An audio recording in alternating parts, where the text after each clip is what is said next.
Hello and welcome. Happy New Year to all. This is our 2025 Home Arcade walkthrough / tour. Now, usually I like to do this video earlier on in January.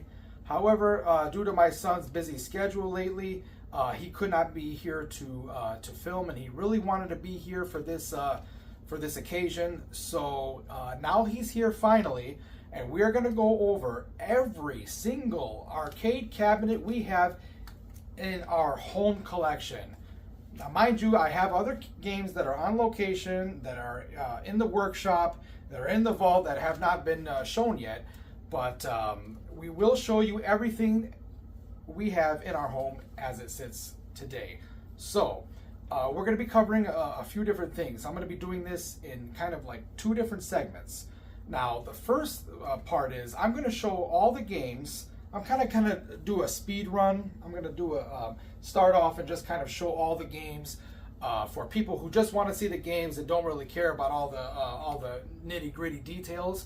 But then I'm going to come back around and we're going to start from the beginning once more. And I'm going to talk about where I got the cabinets, what I've done to them, anything that I can remember off the top of my head, because I mean, I don't know if I'll remember everything, but there will be. It's going to be in great detail. We'll be describing all the cabinets and kind of the gist of what I've done to bring them as they are today. So we will also be covering my top 5 favorite arcade games that I have in this collection here at this house, and my son's top 5 that we have here in this house as well. We're going to be offering a recap of our 2024 projects. We might touch on some that we're doing in 2025. We'll give you a couple of spoilers on a couple of the projects we got going, but we won't reveal all. Also, we are going to cover my top 5 rarest arcade games. You've seen most of them. If you've been watching my channel, you've seen most of them. But there is going to be a spoiler alert that I have not released into the channel, but I will today. So stay tuned for that. So I've got my money, and we are going to grab some quarters. So let's go.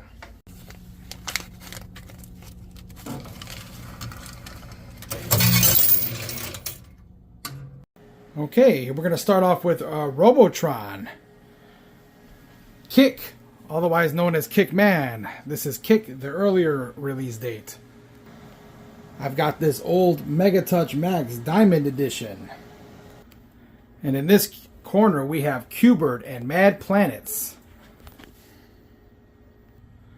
Okay, and right here, this is our scoreboard with our all-time high scores listed up on here, as well as this cool little mural piece, which I'll talk about later on. But if anybody wants to compare high scores, as like I did last year, you guys can pause the video here and screenshot this or take a picture, however you like. Okay, we have King and Balloon. Namco 20-year reunion cabinet featuring Miss Pac-Man and Galaga. This is running a bit kit. We have Guzzler, Zookeeper, Donkey Kong, Mario Bros. We've got Popeye. We've got a Cocktail Centipede. Sadly, this baby is down. We have a problem with the monitor, which I still haven't sorted yet. Moving on. Outrun.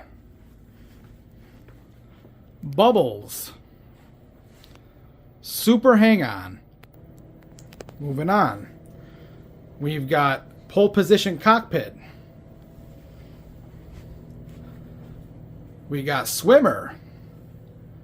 We've got Paperboy.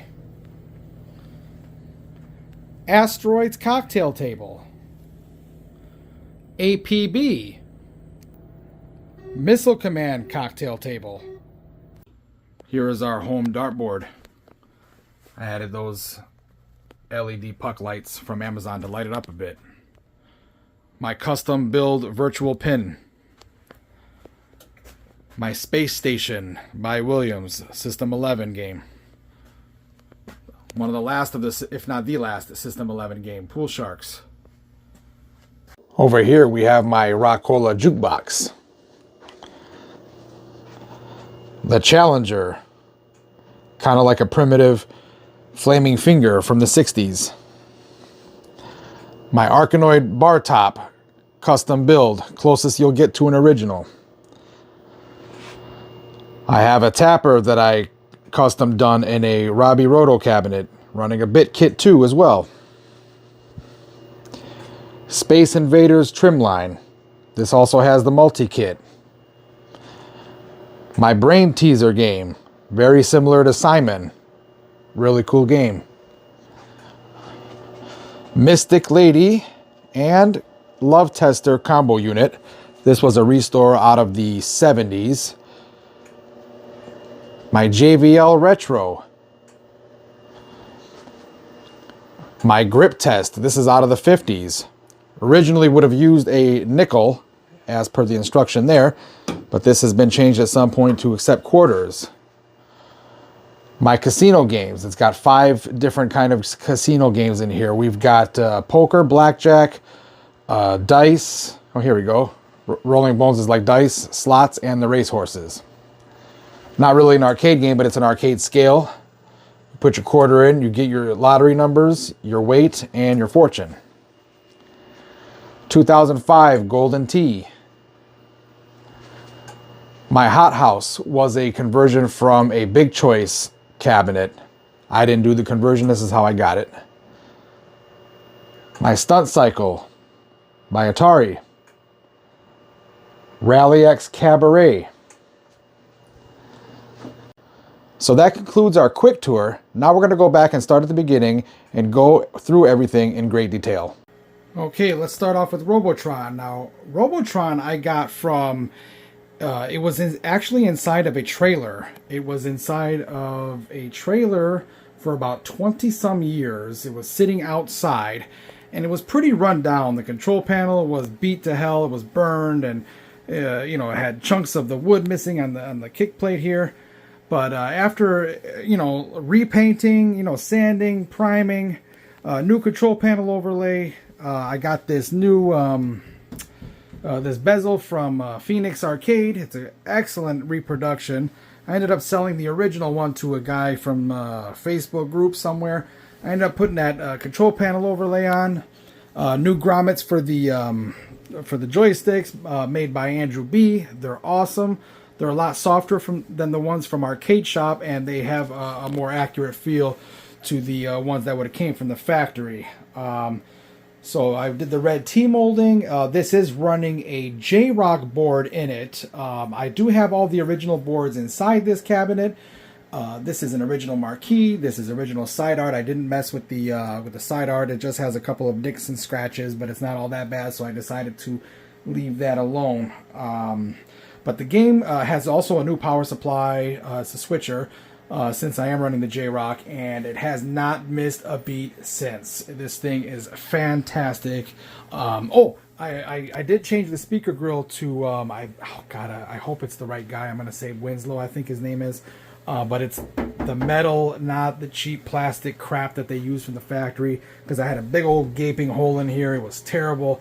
Let me get the light on here for you can see better. But yeah, look at that. That thing is just super fantastic. I ended up buying a bunch of these for my other Williams projects. I'm not going to spoil them, but I do have a couple others in the workshop that I hope to get to pretty soon. So, yeah, like and subscribe and follow me, and you will see the other projects as they come. Kick. This one I got near my location, too. And I've done a fair amount of work to this one. I did buy it non-working, and this is probably, the second highest I ever paid for a game non-working. I took a chance on it, and boy, am I ever glad I did. Now, here goes the story on this one. Now, I got a neighbor, Johnny. He's like 10 minutes away from here. He's a arcade collector as well, arcade game collector. There was a Kick-Man. Now, I mentioned earlier that the Kick was the earlier release of Kick-Man. They decided to change the name to kind of play off the Pac-Man vibe, so they can get more people to recognize this game. But initially they called it Kick. So anyhow, going back, I did see a Kick-Man go up for sale, and I was early on in the hobby, and I was, should I buy it? Should I not buy it? Oh no, I don't know. I went back and forth on it 100 times, and Johnny ended up getting it. So I kicked myself in the foot. I'm like, man, Johnny ended up getting it. This guy gets everything because this guy, he snatches up things, left and right. At least he used to. So anyway, I had to wait 3 whole years to find this one, and I found this one about half an hour from my house, non-working. But since I know Johnny did get the Kick-Man, I said, well, Johnny, can I bring my board, my PCB, over to you, plug it in your cabinet to see if it works? He says, yeah, man, of course. Come on by, come do that. So I did that, and boy, that thing fired right up, because the only difference between a Kick and a Kick-Man is when you see that attract mode screen, it'll come up in balloons. It'll say Kick or Kick here. It might come up right here. No, not right here, but it'll come up eventually. And it'll say Kick or Kick-Man, but otherwise it is the same exact game. So anyway, my PCB ended up working, so I was like, game on. The PCB's working. There it goes right there. See, I was a little early on that. So the PCB I knew worked. I haven't touched a thing to the PCB. So I went back to the workshop and I ordered there's an MCR power supply adapter kit. It's running the switcher. I did not rebuild the original power supply in this thing because I hear they're somewhat problematic. Well, there goes my high score right there. That's not too shabby, man. So, let's hear your scores if you have this game. That's not too shabby. So anyway, I got the power supply put in it, fired right up. It worked out a treat. I rebuilt the G07 monitor in there. It worked, but, it was kind of janky. It wasn't right to me, and I know these G07 monitors, if you're running the original flybacks, they're ticking time bombs. They're about to blow. So at this point, so I put a new flyback. I put new caps in there, and yeah, like I said, hasn't missed a beat. And this thing is amazing. Now, another thing I'd like to point out is I just had this control panel reworked by Troy Lukens of Troy's Arcade Restorations. And boy, let me tell you what, man, this guy did a hell of a job to repaint, because this is not a control panel overlay. This is painted directly onto the panel. Now, when I first got my Kick game, the yellow arrows were pretty much non-existent, and the V and the E were kind of rubbed off, and then the orange was there, but it wasn't as pronounced. So I sent it over to Troy because he wanted to borrow my Phoenix wire harness so he could reproduce it. And I was like, well, since I'm sending him that, let me send him this control panel too. I'll send him everything in one shot, because I wanted him to do this because he's working on a Kick as we speak, as a matter of fact. And he did his control panel up, and it came out pretty good.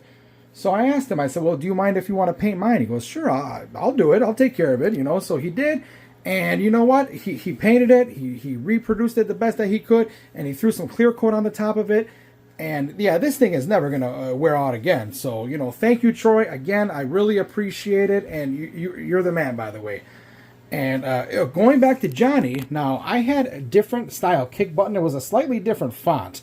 I think these were the later version buttons, because I had one with like a different K, but it still spelled Kick. And then I had the other button. It was just a generic, like, basic lettering.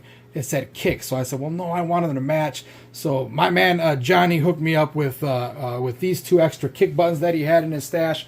I still have the original one in my parts bin. So if I ever find another one of the originals to the early version of the arcade game, I'm going to put them back in, because I kind of like the lettering on that one a little bit better. It was more, I don't know, it looked more like the marquee to me. I wish I had it in my hand right now to show you all, but no such luck. So anyhow, I just kind of, color penciled in some of the imperfections on the front panel here, and put some lights in the coin door. And I don't think I did anything else to it. I think other than a power supply and monitor rebuild, we're golden. So yeah, let's move on.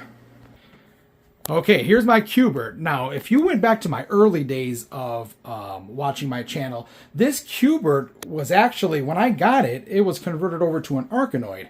And what I did was, I actually did an Arkanoid restore, but I restored it in this cabinet because, like I said, it was early on in this hobby.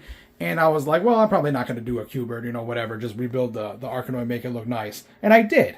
But as time went on and we started learning more and more about stuff in this hobby, I talked it over with my son, and he's like, yeah, Dad, let's do the Q*bert, I said, okay, we're going to deconvert this Arkanoid, and we're going to put it back into a Cubert as as it was intended from the factory. So we pretty much did everything. My man Jan Miller, geez, I'm so sorry, Jan Simonson. Come on, Jan, I'm kidding.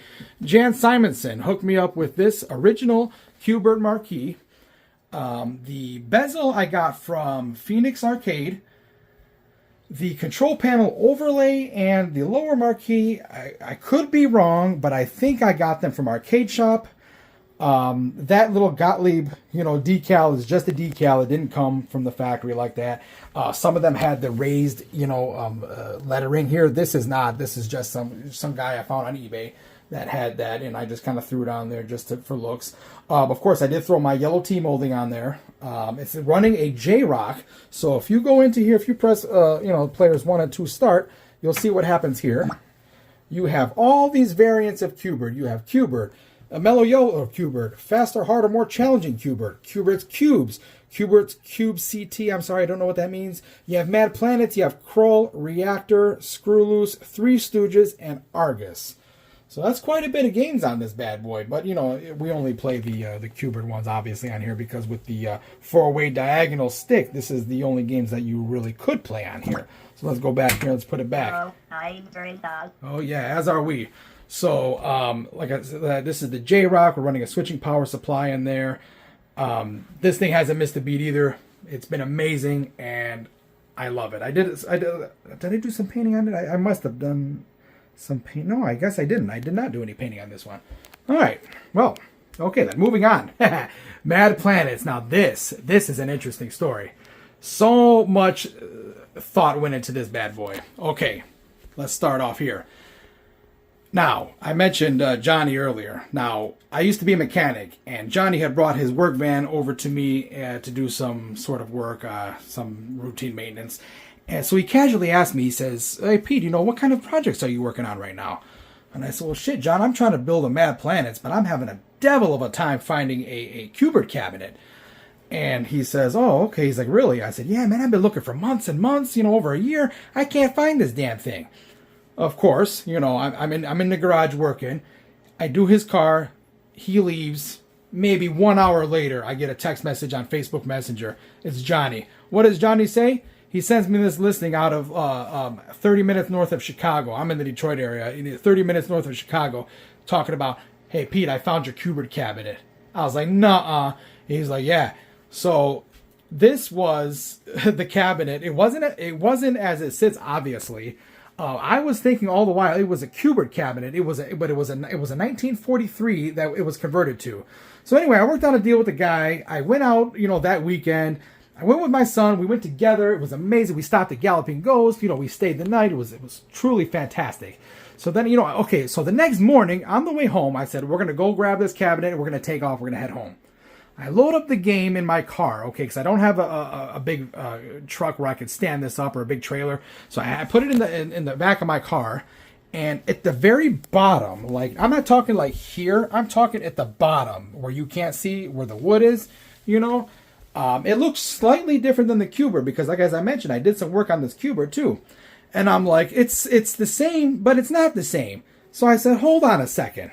So this was all painted in black before.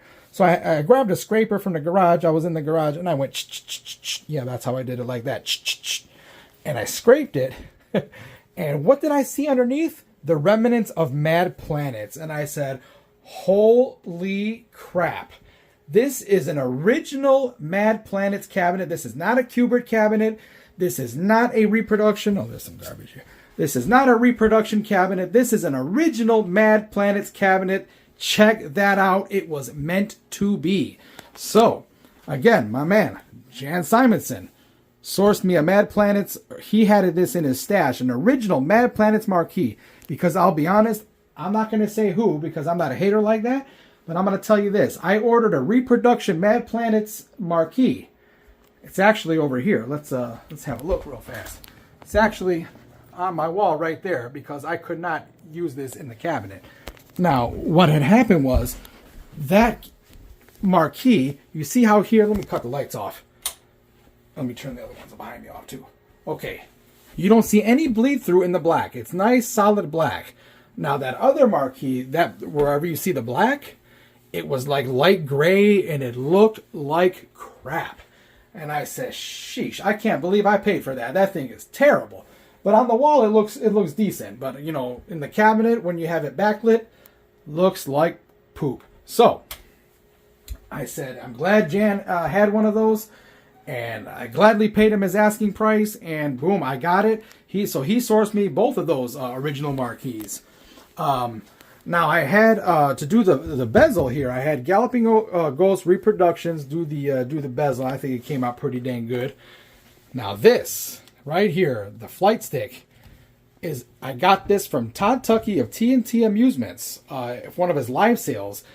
New old stock, okay, and it had the 2 buttons here for like Mach 3, you know, but of course I yanked those out, and I found this 3D printed Gottlieb cover to go on the stick. So I got that on Etsy, and I wired up this new old stock flight stick, and the buttons I got from Arcade Shop. I got a control panel. Oh God, I think Brian. I forget the guy's name. The dude from Paradise Arcade. I got a reproduction panel because I didn't want to rework all the holes that were drilled for the original control panel on here, so I just sold that off. And I got this reproduction panel. I'm running a Tempest spinner control assembly underneath. It's not the original, the Wicco red one. I had an opportunity to buy one, and I missed my window, and guess what? They're sold out. They were on Arcade Shop for a minute. He sold out, and boom, I missed my window of opportunity. But you know what? It works just fine. You know, I played on an actual original cabinet, and you can't even tell the difference. So, you know, either our settings in the J-Rock you can go in and play with, and yeah, no, it plays fantastic. I love it. It will never leave my collection. You know, many people have messaged me and called me and, you know, just straight up asked me while they were here, will you ever sell that Mad Planets? The answer, ladies and gentlemen, is a resounding no. It is not going anywhere. It took me 3 years to source all the components, the cabinet, everything to build it.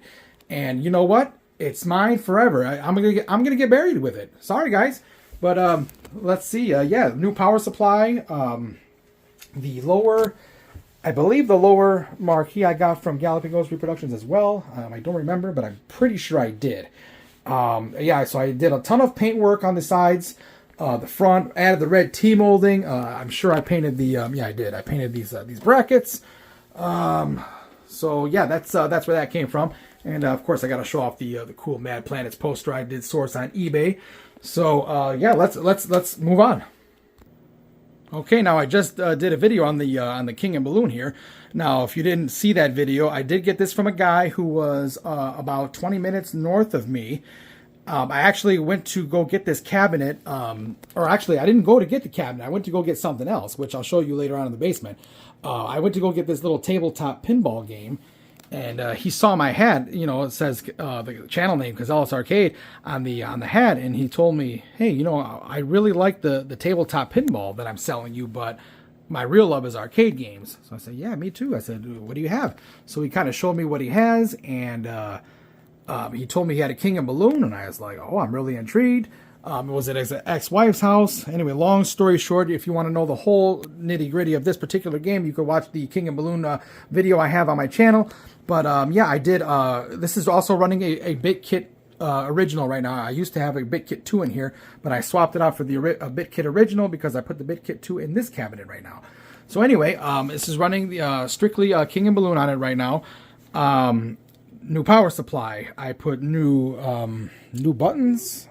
The orange ones are not new. The white ones are new. New grommet in the joystick. New screws to mount it because some were missing. Cleaned up the coin door. Cleaned up it was full of white calcium crap, and white calcium was all up on here too. This was all rusty. I put a new floor inside of it. Reworked some wiring inside the cabinet, and just kind of gave it a good wipe down, and it came out pretty good. This is all original. Nothing here is not original except, of course, the BitKit. Now I also got my let me see if I can get this into focus. There we go. My trading card from Walter Day. He said he was looking for people with rare cabinets, so I gave him a few titles that I had, and right away, as soon as I mentioned King of Balloon, he says, yes, King of Balloon. We want to do a King of Balloon. I said, okay. So I took a picture, and here I got my my trading card along with it. So yeah, pretty pumped to have that. Okay, moving on. This is my Namco 20-year reunion cabinet. This was released in 2001 for the 20th anniversary for the 1981 classics, Miss Pac-Man and Galaga. Now, as I mentioned, that this cabinet is it came with the original red PCB, which would have had only Miss Pac-Man and Galaga. And if you did the certain code with the joystick, I forgot exactly what it is, but if you look back in one of my videos from 2020, you can see where I do the code, and you can see where I activate the code for the regular Pac-Man, which is also on that board. But I decided that this would be an excellent cabinet to run a BitKit, because the BitKit does support Miss Pac-Man and Galaga, as well as so many other great games. It is just fantastic. I'm going to do probably a video on the BitKit 2 exclusively, because there's so much content to go over. Now, this cabinet was in phenomenal shape. I mean, I'm telling you, the only thing missing was the Galaga side art, but it does have the Miss Pac-Man artwork on the side. But I didn't even put it on because it's not an end cap anyway. The only thing I've had to do to this, honestly, the most major thing, the control panel overlay, which I sourced from Escape Pod. It's almost identical. It's not quite identical. You know, in hindsight, I wish I would have gone, a different route, but, it is what it is, and I think it looks fantastic, and that is really it. And I got a great deal. I got this cabinet, and we'll get to the Donkey Kong. I got that and the Donkey Kong on the same pick from the same guy, and I didn't pay much of anything at all. And these both of these cabinets are in a phenomenal shape. Okay, moving on to Guzzler. Now, Guzzler, this is a funny story. The Guzzler was, I didn't even know about the Guzzler game. I didn't see any of these growing up. So you know what it was? Me and my son, we was watching an episode of Starcade. You can tell we love that show, can't you? We was watching Starcade, and one of the games they have featured was Guzzler. And I'm like, okay, cool. Let's see what this game is all about. So we watched the episode, and man, we were both of us. We was blown away. We was like, you know what? This game looks like the real deal. We like this game. I want to build one. So these were all conversion games, from what I understand. And so I said, okay, since that video we watched on YouTube of the Starcade, we are going to source us all the components, and we're going to build a Guzzler. Once again, Todd Tucky, TNT Amusements, live sale. There was a Guzzler PCB went up for sale, and I ended up winning it. Okay, that's half the battle right there, is getting that PCB, a working PCB at that. I didn't do anything to the PCB. The PCB's been fantastic. So, okay, I got a working PCB. Here's what we're going to do. We're going to put it in a Miss Pac-Man cabinet, because, you know what? There's an abundance of Pac-Man, Miss Pac-Man cabinets, so I don't feel all that badly about, converting it over to something else. So, I did find some arcade artwork. I think it's like arcadeartwork.com or something. I don't know. It's some website that's got a bunch of arcade artwork. I sourced the artwork for the Guzzler, the marquee. I sourced the control panel overlay. I saw this, the bezel, and I had Galloping Ghost Reproductions custom build me this instruction card I found somewhere, and I ended up having to give him like all these individual symbols so he could do all this for me, and he embedded it onto the bezel itself. So I thought that was pretty cool, I recapped and rebuilt this monitor. I recapped the monitor, I should say, and put a new flyback. This is another G07. As I mentioned earlier, when I have those G07s, I like to change those flybacks out, because I heard a lot of horror stories, and I've seen a lot of horror stories where people will recap them without changing the flybacks, and then the flybacks end up taking a crap on them. So I'm like, no, I'm not going to do that. Now, the inside of this cabinet was extremely clean. I mean, holy moly was this thing clean. So what I did was, obviously, I painted it black because it was all blue from being Miss Pac-Man. I painted it all black.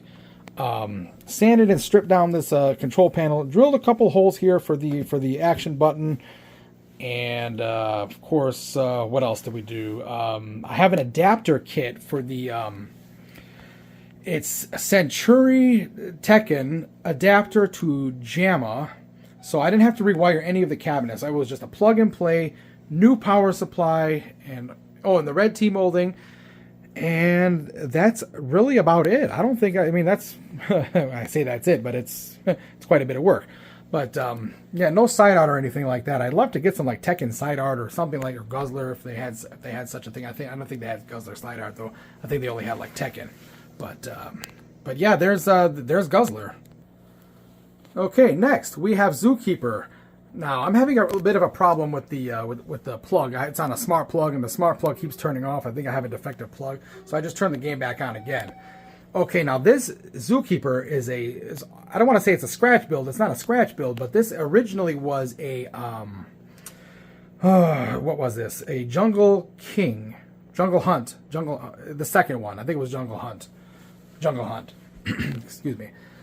That was converted over to a Renegade game. Now, I didn't really like the Renegade game, so I sold off all the Renegade stuff to another local guy, and I kept the cabinet. And I sourced all the artwork came from Escape Pod, you know, the front kick plate, control panel overlay, the bezel, and the marquee. Now, I think it looks fantastic. I mean, I had to do a ton of work to this thing. I put the green tea molding on it, new coin door, because the coin door I had was jacked. I mean, it wasn't even worth rebuilding. So I just kept it for a spare parts bin. Now, this is also running a J-Rock, which has several other games in it, you know, which are awesome, pretty awesome games. What else did I do? Put a new power supply in there because those Taito power supplies, power supplies are trash. And if you ask any real deal Zookeeper player, can they tell the difference between the Zookeeper J-Rock and the genuine article? Nope, they cannot tell you. And I don't got my first 1,000,000 point jump yet, but I'm practicing here and there. But I do got to get better because I see folks like, Dell at Delusionals Arcade, John's Arcade playing this game. And, man, you know who it was? It was Dell from Delusionals Arcade that really early on, I watched his videos religiously. I still watch his videos, and I subscribe to him. He's a good dude. But, man, he was talking about Zookeeper one day, him, Slick Nick, and John's Arcade. Zookeeper this, Zookeeper that, and I'm like, and just watching, I was just so enamored by this game. I never played this as a boy, never even heard of it until I started getting into the hobby. But man, this is another one you gotta pry from my cold dead hands because you ain't getting it. This is staying with me whole my life. But let's move on. Okay, Donkey Kong. Like I said, this was the same. I got this game on the same pick as I got the Reunion cabinet. The only thing I've done to this game, I rebuilt the joystick, and I don't remember if no, I did not. I did not change this. What did I do? I rebuilt the monitor. It didn't really need it, but I did it just because, I did it. And in hindsight, I probably could have kept it. It was early on in the hobby, and I was like, oh my God, you have to recap. Recapping solves life's miracles. But, it does, but it doesn't. You know what I mean? So now I've kind of learned to only recap stuff if needed. But anyway, it's got a phenomenal picture on here. I mean, this picture is amazing. I did change I did put a reproduction bezel on here because I had a couple of deep gouges in the other, in the other one. But in hindsight, I probably could have buffed them out now that I know how to do this stuff a little bit more, better than I did, early on in the hobby. But, whatever, it's fine. It looks great. The only thing, it doesn't have that little ledge to pull up, but I don't give a damn. I think it's fine. It plays fantastic. I love this game. That's another one that's never leaving. I put new faceplates on here because they were for the coin. These guys right here, because they were all scratched to hell. And then I sourced these decals, these 25-cent decals that were, really badly worn away. Let me see if I can get my light out of here. Make that a little bit. There you go. There you go. Let's focus in a bit. So yeah, that's the only thing I've done to this cabinet. Not much, and yeah, it hasn't missed a beat. Another one that's been in phenomenal shape. Like I said, the Miss Pac-Man Gallagher Reunion and this cabinet were owned by the same guy, and this guy took care of his games. I mean, they were not no junk pile games. I'll tell you that right now. Moving on to Mario Bros. This came from my man Jeremy Smith. If you guys know him from the groups, that's who sold me this cabinet. And he was so kind because I was like, you know what? Because this is the wide body variant. And it was just, I think it was like a 1/2 inch too wide to fit in my vehicle. And I'm like, okay, well, I'm going to have to, and I didn't have a trailer at the time. And I was like, well, I'm going to have to go rent a trailer, so I'll come over there and I'll do it. And he was like, before I could even finish my thought almost, he was like, no, man, you don't got to go rent the trailer. He's like, bro, I own a construction company. I got trucks. I bring it over for you. Don't even worry about it. he gave me a fair deal on it, you know, and I haven't touched the thing, I don't think. I changed a button because it had like a little slit in one of the jump buttons and one of the micro switches underneath. I think one of them was slightly different, and I'm like, well, you know, so it had a different feel. You know what I mean? So me with the OCD that I have, you know, I'm like, well, I don't want this button feeling a little bit different than this button, so I want them right. So sure enough, that's what I did. And this is a new reproduction bezel from Phoenix Arcade. Probably the original had scratches in it. I have it somewhere in the house. I haven't sold it yet, but it is for sale. If anybody needs one, I do have one. Marquee is not perfect. It's got a couple of little things here and there, but not enough for me to say, oh my god, I gotta get a new marquee. You know, this is unacceptable. But no, it's been a good game. You know, the monitor could probably use another recap, because sometimes when I first turn it on, you know, it's not quite in sync, and then you wait like 10 seconds and then it syncs up. But no, other than that, it's been a fantastic game. Excuse me. Popeye. Okay, now this game is another one that you know what? This is a shout out to you, Slick Nick. You're the one who got us wanted to get a Popeye. I was kind of on the fence about it, you know, but we've been watching your videos, and you know, you mentioned Popeye. We've seen you play Popeye, how much you love Popeye, and my son's a big Nintendo guy, and he really likes this Popeye. So he talked me into it, you know. So I found this woman who, she had, you know, classic, you know, cliche. She divorced her husband. Her husband cheated on her with some young girl. You know how the old story goes. So anyhow, she bought this for him. She didn't want him to have it. She wanted to sell it, and she gave it to me for a really fair, awesome deal. And it's all original, minus the this instruction card I had. I think Escape Pod printed that, and this control panel maybe from this old game. Don't remember. And I probably changed a couple of buttons here too, because they had cigarette burns. But other than that, you know, did I put new? Yeah, I probably put new. I did. I put new faces for the coin slots on here. Oh yeah, because it didn't have any coin mechs in it. That's why. That's why I kind of beat her down on the price a little bit, because they were just missing entirely from inside. So other than that, yeah, it hasn't missed a beat. Of course, when I get in here, I always clean the joysticks and lube them up and make sure they're all you know, working the way they should. And yeah, it's been a fantastic game. And I'll be honest, I don't play it all that much, but my son is pretty good at it. All right, Outrun. Now this one, this game, when I was a child, you could not get me off of Outrun. I was on Outrun 24/7, if I could have been, you know. But this one, this is a funny story with this one. I got this Outrun 15 minutes from my house. I had just got back from Upper Michigan, visiting my family up there. And the next day, you know, I was doing laundry, and I came here and I sat on the couch and I took a breather. I opened up my phone, went on Marketplace, and I saw this beautiful freaking Outrun. You know, it didn't look this good, trust me, when I got it. But, you know, it worked for the most part, and he was asking, I think he was asking like $600, you know, or best offer. So I went over there, I looked at it, and I found a bunch of things wrong with it. Of course, he didn't have the center cap.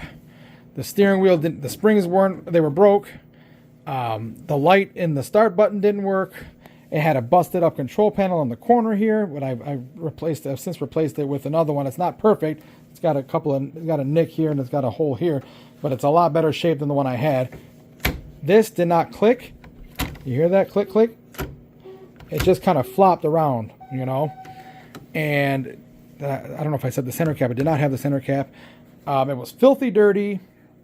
The marquee, the original marquee in it was trashed. It had cracks. It was folded over. But it had this gorgeous monitor in here. This is not the original monitor. This is one of those newer Wells. I think it's a 7200 in here. But man, this thing is gorgeous. This picture is perfect, like brand new. No burn whatsoever. So anyhow, I ended up getting this for like $400 back then, and I custom made this. I got this Ferrari Testarossa from some dude on Marketplace, and I got these palm trees from Michael's. So I kind of redid the whole, you know, palm tree bit here, you know. and got this cool poster from Etsy to go along with it.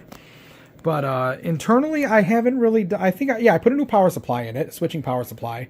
Put the new OEM springs in there. I got the aluminum B gear from Paradise Arcade, and so now I have the OEM feel, because for a while when I did change the springs, I put a lighter springs in there, so I wouldn't break my gear further, because I didn't have that aluminum one there. But now I have that aluminum one, and that thing will never break. Now this marquee, this is an original marquee, but it's not original to this cabinet. I actually got a few outruns over the years that I've taken what I needed out of them. I've sold components off of them on eBay. Sold cabinets for people who wanted to do projects. So anyway, I sourced this marquee and from one of those cabinets, and I'm glad I have an original marquee, because the marquee I bought aftermarket somewhere, is it up on the wall here? If you see here, like the backrests are yellow, whereas on the repros, I think I have, yeah, is it up here? No, this is an original too. I don't know what I did with the other. I think I gave it to my son. He might have it at home. Yeah, this is an original. But anyhow, the other one had like orange over here, and I didn't like that, so I was like, you know what, we're gonna keep it original as is, and done. Original side art. It's not in terrible shape. It's not in perfect shape, but you know what? This was one of my favorite games growing up. This is another one that'll never leave the collection. The price was right. It needed minor work, and I got it right, and it's staying for good here. All right, we're moving on to Super Hang-On. Got this over from my man Brad from Brad's Arcades.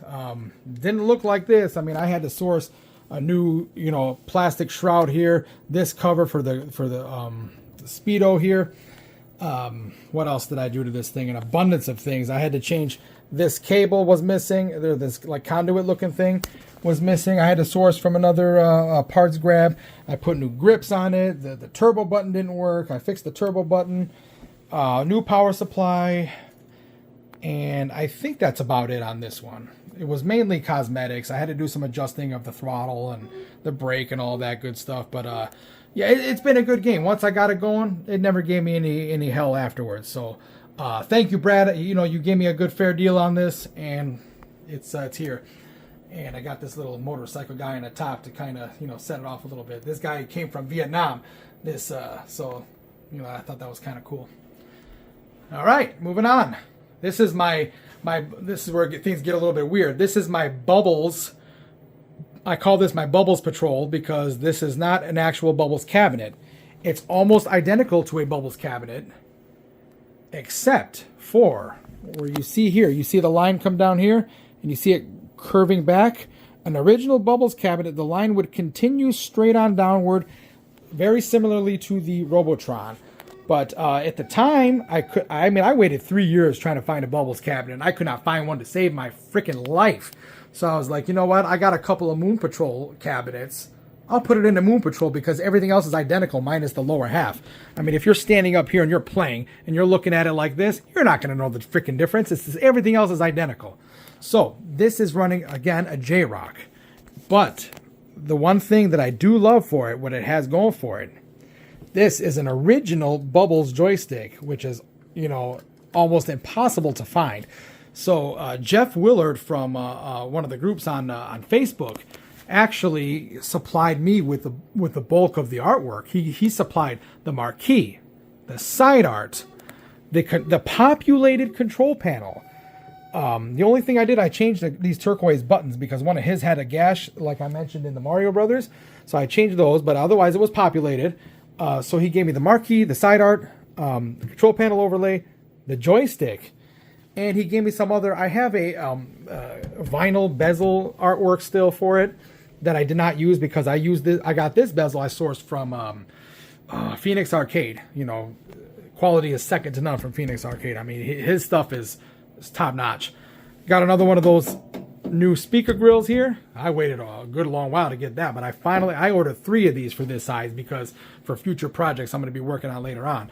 So got that going. This cabinet was in trash condition. Like I said, this was a Moon Patrol. It was in such crappy condition. I had to sand and prime and sand, and it was just murder. So we got the dark blue T-molding on it. just to kind of mimic the color of the side art. And I got it on the bottom there. I put a little stainless. It's a aluminum angle there. I put on the sides too because for a couple of reasons it helps hold the side art, and it simulates a look to me of a stainless steel sink. So I kind of had that going for me. So yeah, new power supply in here. The monitor came from Brad. Brad gave me this monitor for free because he couldn't get it to sync properly. He had some issues with it, but I got it, working fine.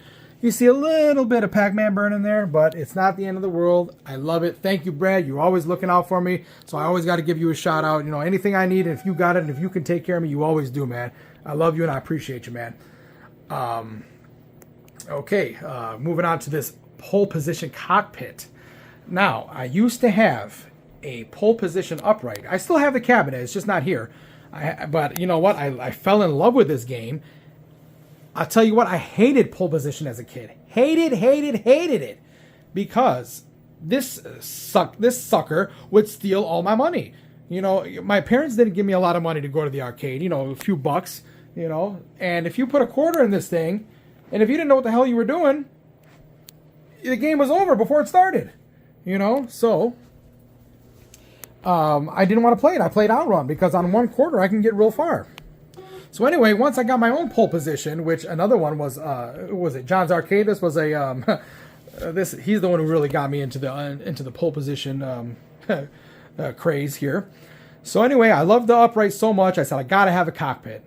So Eugene Mosh sees that I'm looking for a cockpit. He says, "Hey, I know a guy selling a cockpit."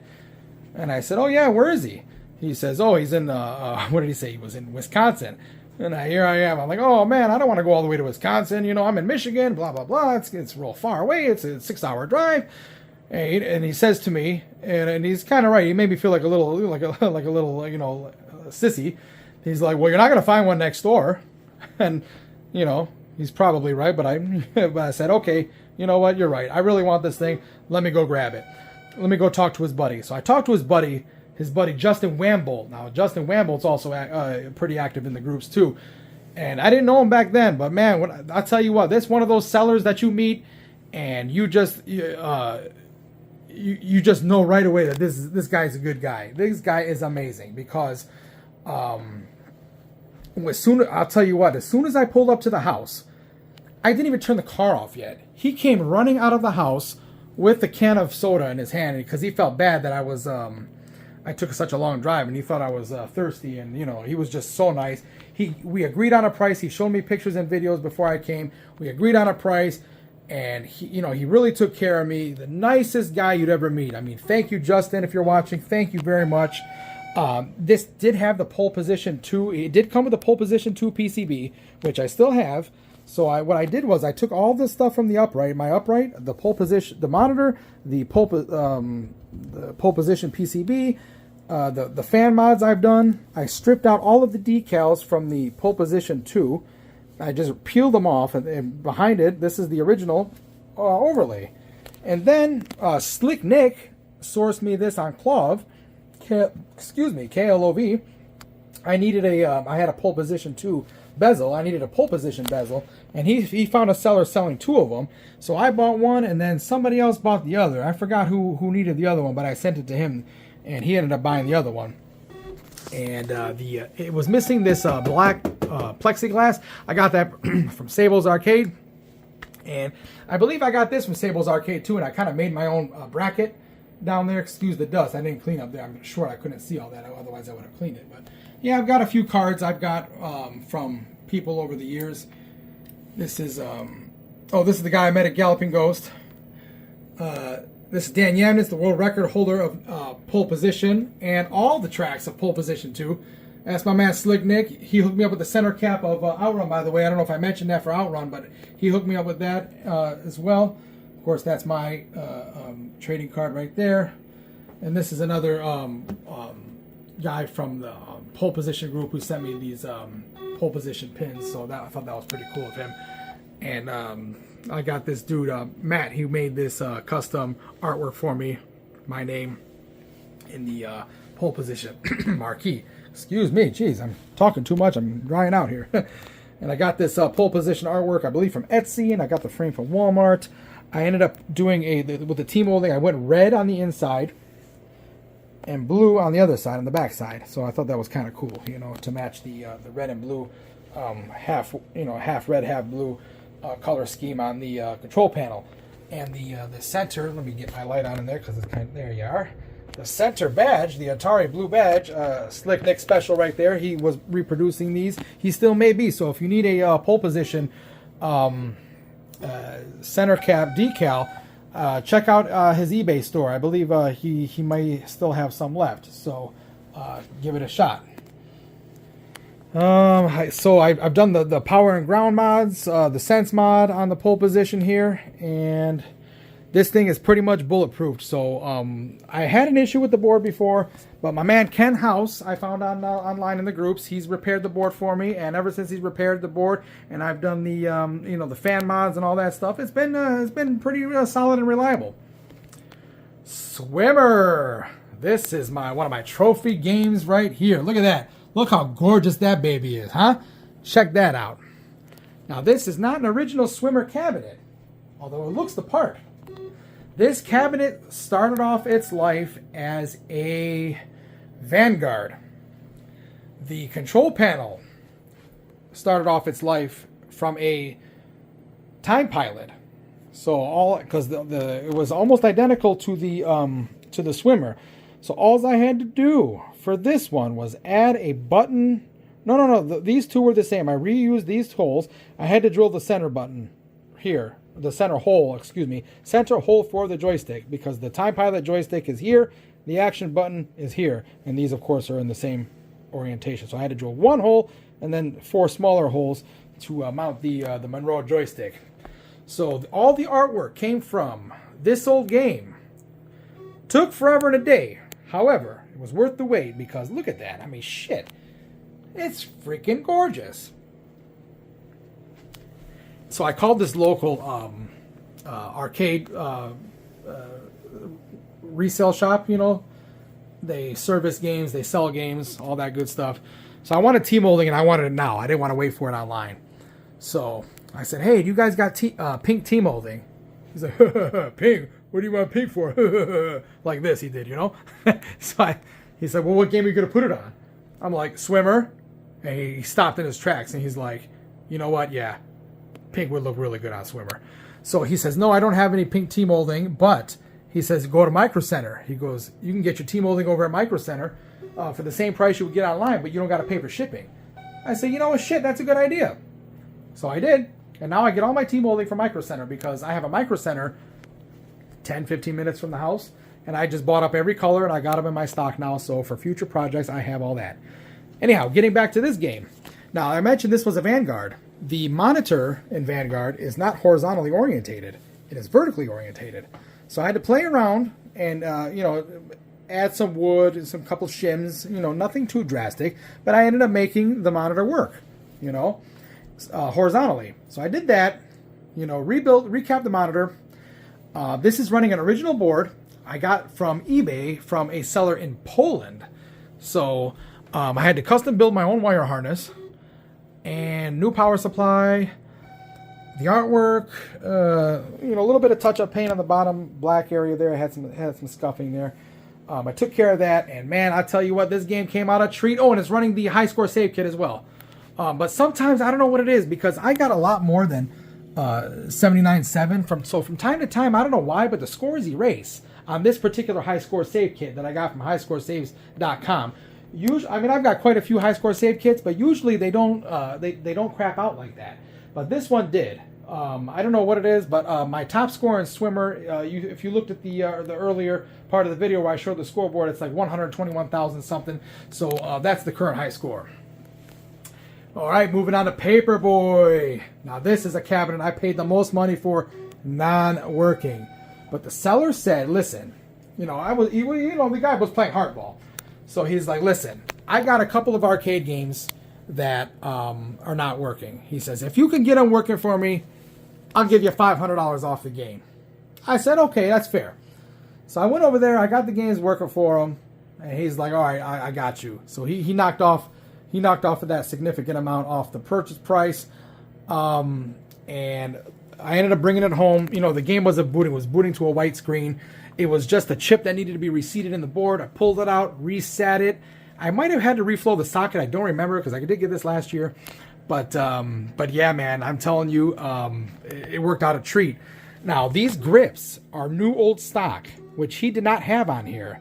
He had the black variant of this. The same style, but black. The Atari did make black style for like games like Stunt Cycle, which I do have.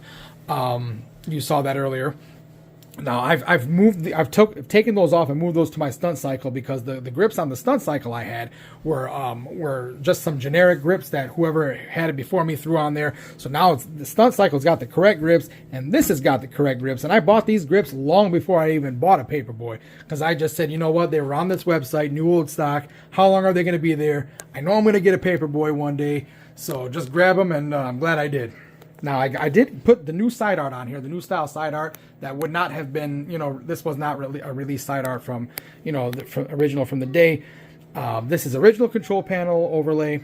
I did put the blue T-molding on it. It's original marquee. I did go with from the factory, it would have came with a solid black bezel. I did decide to go with the more colorful, playful version here that you see. I do like that. New power supply, new fans. I added that that paper there that kind of looks like what do they call that? Diamond plate.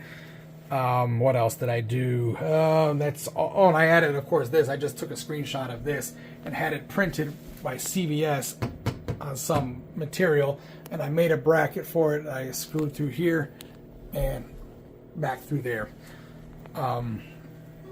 Excuse me, jeez. And it did have, I had to put a new piece of wood at the bottom, this wood panel here. If you take that off and you put a gas pedal assembly there, you could convert this into a super spread. So at that bottom, the original bottom wood panel had a big chunk missing out of it. So I did cut a new panel, prime it, and paint it. And that was all I had to do for Paperboy. So it's been a great game, and it didn't take all that much work. All right, let's move on.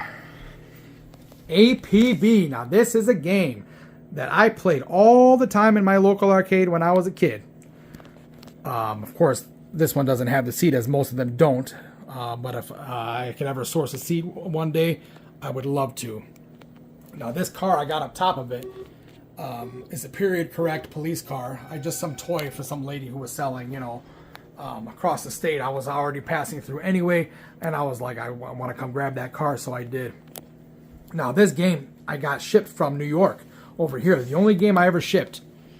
I actually sold off. I had an afterburner in the day. And I made a killing on that afterburner. So all the money I made from afterburner, I went and I bought this APB. Worked out a deal with the guy. He told me that the wig-wag lights were working. He lied to me. They weren't working. The bulbs were burned out. I put new bulbs in it. One of them, I forget which one, stayed on. I think it was the red one that was just staying solid lit. The other one wasn't flashing at all. So long story short, I had to end up changing the triacs in the lamp board. So I ended up doing that, and it's been working great ever since. I don't use incandescent bulbs, though. I use low wattage LED bulbs, so it's not such a hard drain on the system. It doesn't, you know, pull as much amps or watts out of those boards. So it uses like a fraction of the power it would if you instead of the incandescent bulbs. So this is peeling off here. It's no good. So anyway, the bezel's original. I ended up changing the control panel overlay because all of the white areas you see were yellow. You know, all this like yellowed over time. So I was like, no, I don't want to have that. And then the siren buttons from the factory would have been yellow. But I was like, no, let me do something more fun. You know, we got blue and red lights. Let's do blue and red buttons, you know. So let's do that. I ended up painting the Atari logo here. Polished up the steering wheel. This was pretty rusty. I ended up cleaning that. Put new bearings in the wheel, lubricated them. What else? He did the T-molding, and he put new side art. He put new T-molding on it. I didn't end up doing that. But I put a new power supply in here. I recapped the monitor, put a new flyback because it was starting to fail. It didn't fail completely, but the game was like really dark before. So I ended up changing the flyback on this thing. Oh, and on Paperboy too, I ended up changing the caps on the monitor on that one as well, but I left the flyback. The flyback was still good. So that medium resolution monitor has been rebuilt, as well as this medium resolution monitor has been rebuilt. So that was all I really had to do to Paperboy to APB that I could recall. So let's move on here.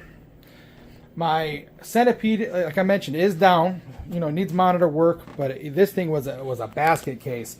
You know, it was, you know, the scratches were all up on the glass. So I put a new glass. I put a new underlay. I put new control panel overlays, new buttons, new trackballs, painted all the bolts, painted the cabinet because the cabinet, and then the bracing down here, the metal bits, they were all rusty. I mean, this thing went through everything. The board had some work done to it because the board didn't work. I painted these angle brackets too, you know. So this whole thing has been gone through. And it's a shame because it still works. The monitor don't work. So I have it out right now, and I try to do this and I try to do that with it, but unfortunately it has not been successful for me as of yet. But you know, I'm not giving up hope. I will find a solution somehow, some way. Moving on here. Oh, these stools I got from Todd Tucky's live sale, by the way. He don't have no more. I bought the one, and I gave him a shout out on Facebook, and I'm like, you know what? This thing is so cool. Thank you, Todd. I appreciate it. I really like it. This and that, you know. And then he says, oh, you're welcome. He goes, by the way, I have another one. If you want another one, I can sell you another one. I say, well, yeah, I want another one if you got one. So I ended up buying two. So I really like these things. So anyhow, let's move on to this Missile Command cocktail, which looks night and day compared to when I got it. Now, this thing was, I got it from Grand Rapids, Michigan, other side of the state. Guy got it from looks like a personal collector, or it wasn't even a collector, just some guy who had this game in a house. And the Atari power switches are notorious for going bad and crumbling. So I think the story goes they tried to turn it on, and then they flicked the switch, and then they, you know, they heard all the sparks and the popping from the electricity, and it scared the daylights out of them. And they said, I don't want this thing anymore. Get it out of my house. So they called this guy, and they was like, here, get this out of my house. And he took this, and he took a bunch of other junk things that, you know, they had, and just made room in their basement for whatever else. So anyhow, the guy didn't care nothing about arcade games, so he puts this up for sale for like cheap. I think I paid like $100 for this. And it didn't work right. And I get it home, and I find out, okay, what's going on with it. I found the power switch that was bad, so I bypassed the power switch, and game lights up. You know, it fires right up. Monitor needed a rebuild. This is the Sanyo 14-inch version of like what you would find in the Nintendo cabs. So it had that compressed top, you know, where it like squishes. So I recapped that monitor. This has got no burn in it. This is an amazing, beautiful picture monitor. So I repainted the support brackets here, the cabinet itself. Now the coin door here, or not the coin door, sorry, the access panel had a big old chunk on this corner here missing. I filled that in and painted it, put the red T-molding, changed the trackballs. I touched up, there's no overlays for these, as this is painted on. So I touched up the control panels on both sides, and you can't even tell where I did the touch-ups at.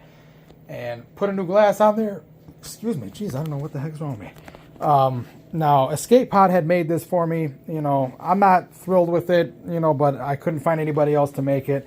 The black doesn't go all the way through here, you know, but yeah, you know, it is what it is. I ended up using it, but, you know, it was a lot better than what I had there earlier. Somebody just put some generic, look like Formica or some crap underneath there. It sucked.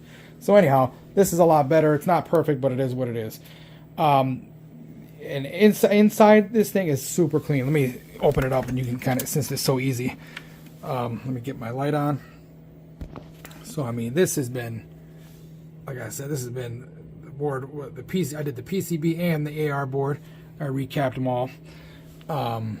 This thing has been great. You know, put a new, what is that thing called again, man? The big blue capacitor. Recapped the monitor chassis here.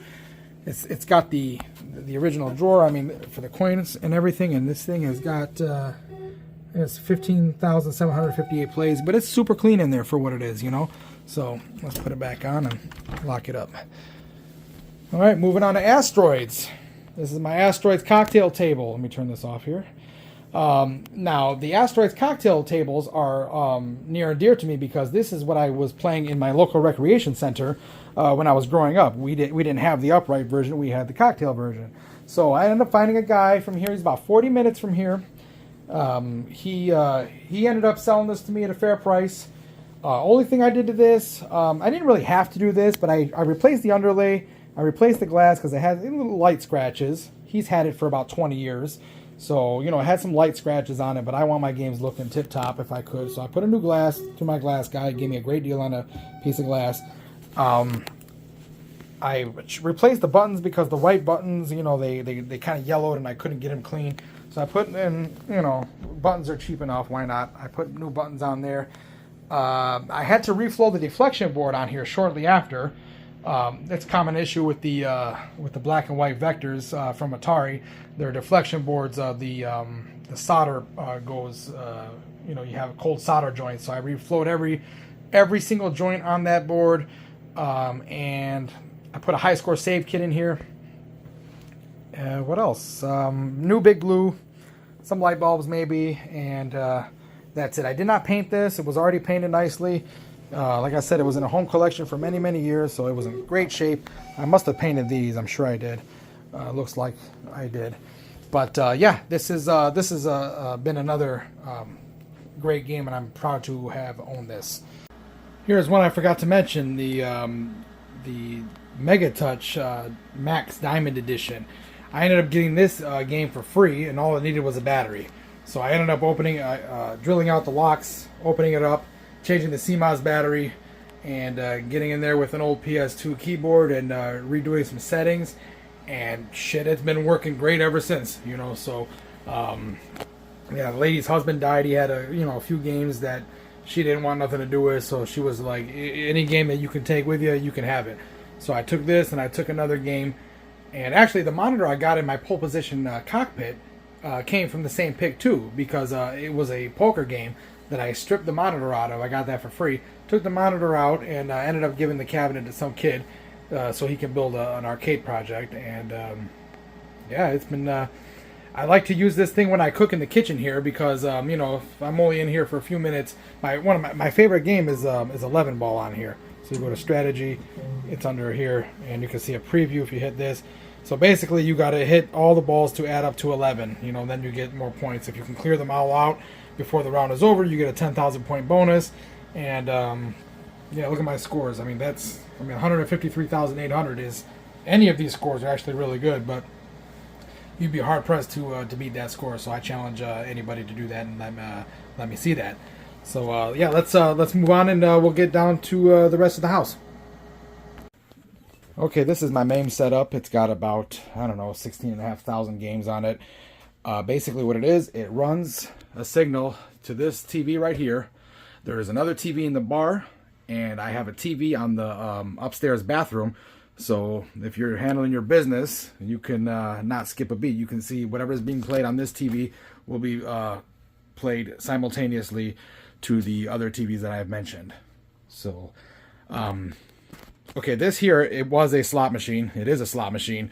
I ended up getting it for free because I wanted that monitor down there, that 13-inch monitor. However, that monitor has issues itself, and it's a 100-volt monitor, some weird, you know, I think it might be a Sanwa, I don't remember. But anyhow, that's a project for a later date. I thought I could use that to fix my Centipede cocktail, but it just wouldn't. It's having issues itself too with the signal. I think it's like showing a double image or something. I don't remember, but or lines through the images. So what I did was I kept all the lights working. I gutted the inside. I put a thick steel plate in here. I got my my logo here, and I've converted it over to a safe. So there's actually the body I use as a safe, and then there's another safe within it. So you know it's and it's bolted to the wall, bolted to the table. It ain't going nowhere. So that was kind of a cool idea. I thought it would match the the whole motif, if you will. But going back to this, I got this from a guy called Alberto Mendini. He's on Facebook. Real nice guy. He custom made these things. I think he still might. He's a big pinball guy. And any game that I don't have, you know, in the collection, I play here. Or if there's a game I'm thinking about buying, I'll play it here first to see if it's something that I think is worth acquiring. So it's definitely definitely fun. It gets a little bit of play here. But yeah, let's move on. Nothing's changed on the on this end of it here. We have my virtual pin that you saw from last year's video. It's got almost 300 tables on it, maybe 300, I don't remember. I got my space station. Got that from Brad's Arcades. It was actually in his personal collection. I actually had to kind of make him sell it to me. Not make him, but, you know, suggestively, you know, mention. But no, it's a cool game. It's very clean. Let me bring it in closer. You can see the play field. And call me crazy, but, you know, I know all the pinball guys, they like to put LEDs and all of that stuff throughout. I did put LEDs, red LEDs, throughout the spinning space station. And also, when this game, if you're familiar with it, when you lock the two balls and you're docking your shuttles, and then you go into green mode, I did put the super bright LEDs, so when it turns all green, it looks fantastic. But other than that, you know, if it came with incandescent bulbs, I'd like to use incandescent bulbs because, in my opinion, you lose some of your character when you do that. I mean, the new games, and you know, they look great, you know, with LEDs because that's how they came. But for these old classics, I definitely want to keep the incandescent thing going. This is my pool sharks. Of course, the the lights just turned off. It's supposed to do that though. This is part of the attract mode. Here we go. I ended up getting this from like a local guy, about 40 minutes or so from me. The playfield is actually tucked in the back. The original playfield, I should say. Hang on a second. Let's see if we can get in there. It's kind of tight, but hang on. So up there, it didn't look too bad, but I can't. Yeah, it's hard for me to reach down there and show you all. But the playfield was shot like you wouldn't believe. Particularly in this area here, it was so bad. So what I did was I got a new old stock playfield from Marco Specialties. They shipped it over, and it was my first ever playfield swap. Took me about 26 hours to take everything off of the playfield, the switches, the wiring, you know, everything, and swap it over. It wasn't so bad.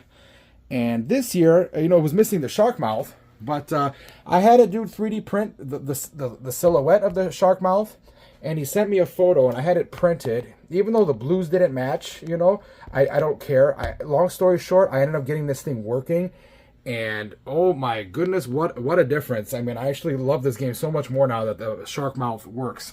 Real quick, I will coin up a game, and you can kind of hear it or see it.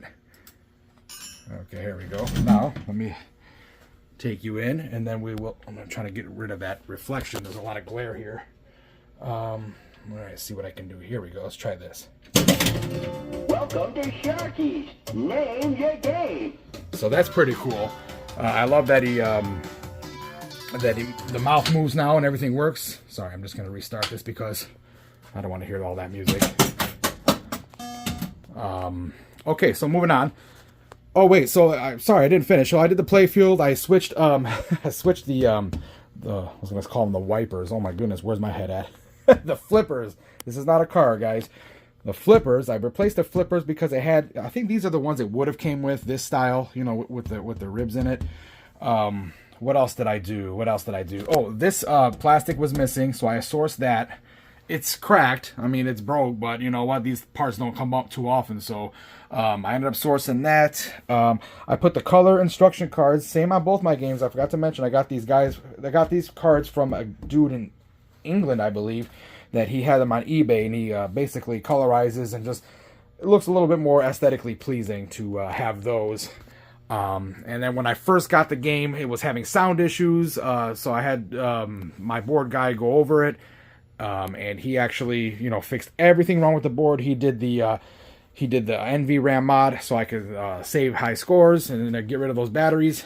And It's been great. I haven't really, the only things I've had to do over the years, I had to kind of clean, there's a diverter back there. I've had to clean that diverter out because it wasn't, diverting the ball properly. And I had to change an optical sensor on the fourth drop target over there. Maybe a bulb or two, after the fact that I went through initially and changed a bunch of bulbs.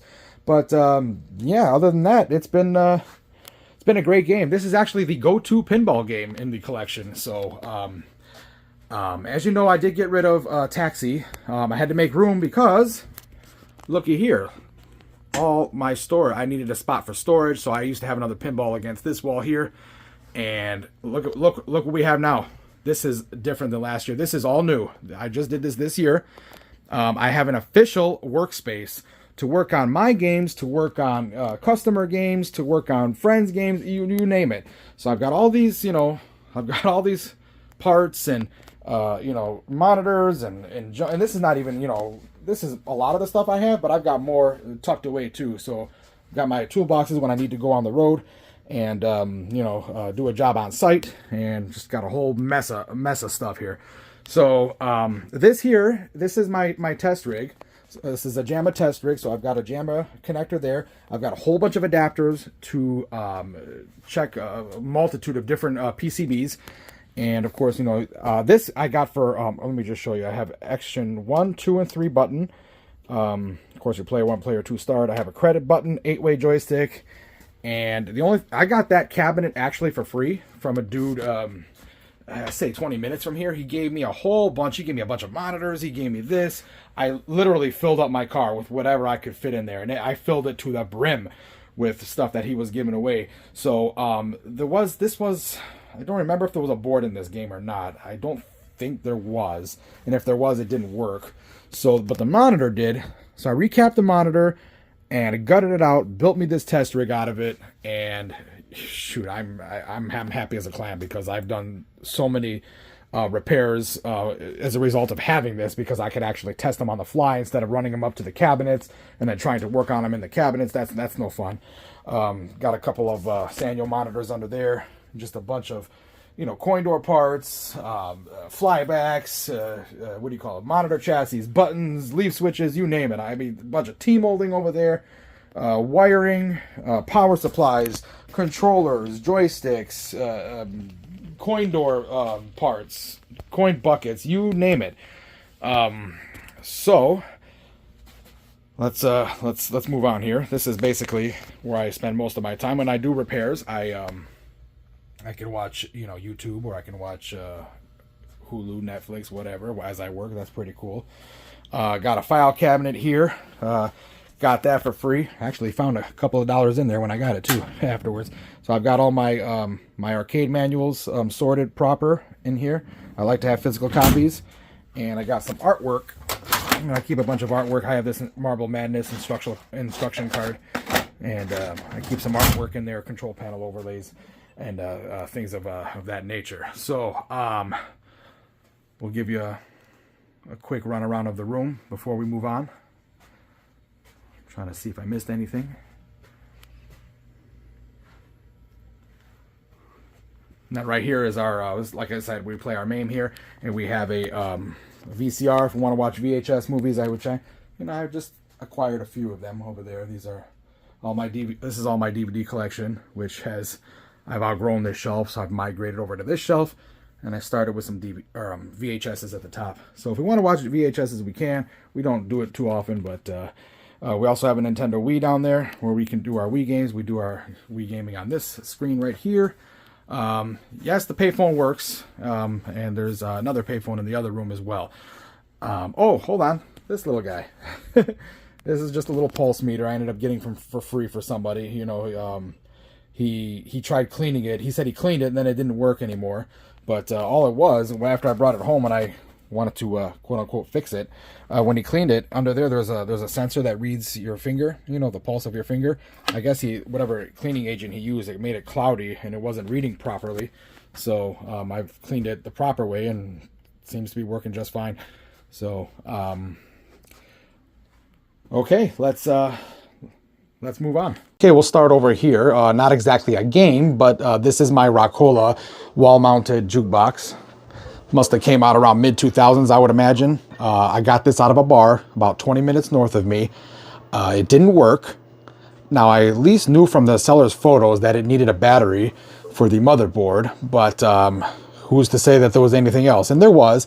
I had to change a battery and hook up a PS2 keyboard, not a USB, so I can go in there and acknowledge some settings. And then I found out that there was a cooling fan that didn't work, and the sound amp didn't work in there. So what I did was I hooked up these computer speakers. I have one here and one in the other room over there.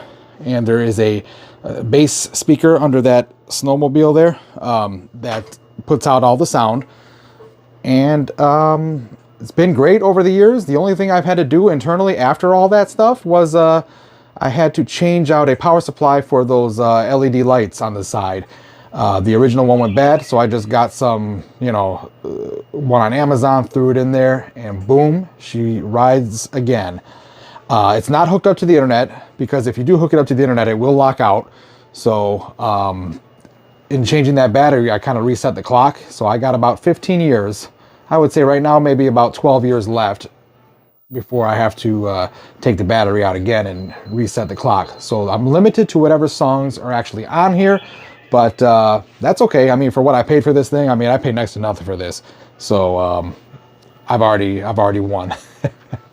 Moving on over here, this is the Challenger.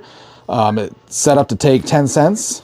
Like I mentioned earlier, it's kind of like a flaming finger primitive version. You put your dime in there, and then the object of the game is you take this and you kind of go around this metal line here. It kind of resembles a brake fluid tubing for automobiles, and you want to make it to the end. So you have, if you make it here, it's 100 points, 150. There's supposed to be some more decals. I'm going to have some printed up, I think, so I can put them up here. There's supposed to be, you know, the 350, the 250, the 150, and a 50 is supposed to be up here too. So I might do that this year if I can find some colored labels over here, something similar to that anyway. I'm sure there's all kinds of peel and stick stickers I could find online somewhere. So moving on, this is my Arkanoid. I got this cabinet from a guy 20 minutes east of me. It was a bowling game, Coors Bowling, when I got it, and came with everything. The monitor, it was a working game. But, you know, I left the bowling for maybe a year, a little bit more than that. And then when I did the restore on the Qbert, you know, Arkanoid was in that cabinet when I got it. So I threw Arkanoid in here, and I got this this overlay. Forget the name. Arcadeoverlays.com, I think, has this whole kit you can get with all those. And as far as the side art, I got, I think, from Redbubble or Zazzle. You know, let me come over here. You might be able to see it better over here. And I just got the biggest sticker they offered, and I ordered 2 of them. And man, I think it really ties it in really well. This title sticker I got from eBay, and just kind of threw it there because before there was something here that was saying Merit Industries or something to that effect. And you know, the funny thing was, when I did convert this Arkanoid, when I pulled off that bowling control panel overlay, there was a really, really cool, unique Arkanoid control panel overlay. Now, there was this dude in the UK who was supposed to redraw it and put it up for sale on his website. I'll have to ask him if he did it. If not, I'm gonna talk to my guy Bobby. He loves doing this kind of stuff. So if I show him the photo, maybe he'll draw that up, and maybe that's something I can buy from him too. Because even though I like this blue style, you know, that original, you know, Arkanoid, it was black background or dark gray. It looked really, really cool. It was just absolutely fantastic. All right, moving on. Okay, this is not exactly a Tapper cocktail. The original Tapper cocktails were a bit wider and looked a little bit different. When I got this cabinet, this is an original. The cabinet itself was a Robbie Roto, but the internals that were in here were it was a Moon Patrol PCB in there. So nothing was original to Robbie Roto. I didn't have a PCB. I didn't have the right wire harness. I mean, absolutely nothing. The control panel overlays. So I said, instead of making it a Robbie Roto, because it wouldn't be very cost effective, I think, to source all those parts, if you could at all, you know, especially for that that underlay that goes there. So what I decided to do was I decided to run a BitKit 2 in here because the monitor is horizontally orientated. This looks very much like a Pac-Man cocktail table, but I love the fact that the monitor was horizontal. So I said, okay, I'm going to throw in a BitKit 2 in there. We'll run Tapper. I had the artwork custom made, fitted for this table, and these control panels are actually identical to Super Pac-Man. So what I did was I said, well, here, why don't you make me the layouts exactly what would have fit on the Super Pac-Man. And the only gripe I have, I could not get the damn beer tap buttons to go here. So, you know, the originals are just too big. They would not fit in this housing. So I know it sucks, but it is what it is. And I'm running a button, so that's what it is. But on the plus side is it's not limited to just Tapper because it is a BitKit 2. I did throw a few more games on here. Here, let's do a reset, and we'll go to the main menu, and everybody can see what games I have preloaded on here thus far. So we have Tapper, Pon Poco, which I've never heard of this game, but I tell you what, boys and girls, this is, I know I mentioned earlier that I'm going to be talking about my top 5. Spoiler alert, this is not a top 5. However, it is my honorable mention because I'm really, really liking this game. So if you haven't checked out Pon Poco, go ahead and check it out. There's many videos on YouTube that you can find footage on. Moving on. Timber. Flicky, another really cool game I like. What else? Hard Hat. I'm still learning how to play Hard Hat. I haven't really put a lot of effort into learning it yet, but it looks intriguing. I'm sorry, I've played it before, and pardon the pun, but I'm sorry, I'm not really into it. But it's here for anybody who might. I doubt anybody will ever request it, but if they do, it's here. Pepper 2. Pitfall 2. Sidetrack, which is an interesting one as well. Time Tunnel. And that's all we have on the BitKit 2 for this cabinet thus far. All right, moving on to my Space Invaders trim line by Tato, not the Midway. This is a running original PCB. I do have the Braze High Score Save Kit multi-game unit in here. So I think you press player 1 and player 2 start buttons. Or, yeah, you let it, and then you let it go. And these are all the games we have in here. We have Space Invaders, Space Invaders Part 2, Lunar Rescue, which is really good, Balloon Bomber, Jatre Spectre, I don't know if I'm saying that right, but that's how I'm saying it, Space Laser, Galaxy Wars, Super Earth Invasion. So my go-to on here is Lunar Rescue. This is what I primarily play on it, but I'm going to set it to Space Invaders for now because that's the title on the marquee. Brain Teaser. I have a video on this already, but I did get this from a guy, oh geez, he was about 40 minutes from me, I think, and he gave me a really, really good deal on this. Only thing I had to do to get this baby 100% was when you drop the quarter in the slot, it runs down the coin mech and into the quarter switch, and the quarter switch, it had an arm that was it was missing entirely. So what I did was, before I had all these extra spare parts, I actually took a really thin paper clip, bent it up into such a way, and siliconed it on there, and it's been working fantastic ever since I've done that. So very minimal work. Now, I forgot to mention the Space Invaders. I got a really good, really good deal on this, and I got this about 20 minutes from the house, pulled it out of somebody's basement, and came here. It had a couple of blown fuses. The sound didn't work, so I had to replace the speaker at the bottom entirely. Replace the fuses. I think what else did I do? Oh, I vacuumed the heck out of, I vacuumed the heck out of it, and I rebuilt the joystick too. It was kind of sloppy going this way, because, you know, mostly, I guess people were hitting right. but yeah, that's all pretty much I had to do to that. And yeah, let's move on over here. My Mystic Lady Love Tester combo. I got this from a guy 20 minutes east of me. He had done the restore on this. I haven't done a single thing to it since it's been here. Now, as you might imagine, this is not going to be the most popular game in the bar, but you know, when people come over, they're intrigued, and it gets a few credits every party. So it's in, for that spot it's in. It fits very nicely. It lines up with the bar, so why not? It's a cool piece. It's a cool piece for that. Here's my JVL Retro that my boy's playing on right now. My JVL Retro I got from Brad of Brad's Arcades. As you probably know if you've been watching my videos, I had another JVL before. It was a JVL, not Retro, what was it called? Vortex, JVL Vortex, and I liked it and everything, but it had 100 games preloaded on that software. This software has 150 games on it, and what was my big selling point on this thing was the LED jukebox style lighting that's on there. It's just, very visually attractive. So whatever I paid Brad for this, I sold my JVL Vortex for, and it was a wash. So that's how I got that. Now, over the years, I've done a couple of things to this. The battery that saves all the data and high scores, it's soldered in, so that went bad, and it wasn't taking a charge no more. So I bought a new battery for like 20 bucks on eBay, have thrown it in there. It's been about 2-3 years now, and it's been great.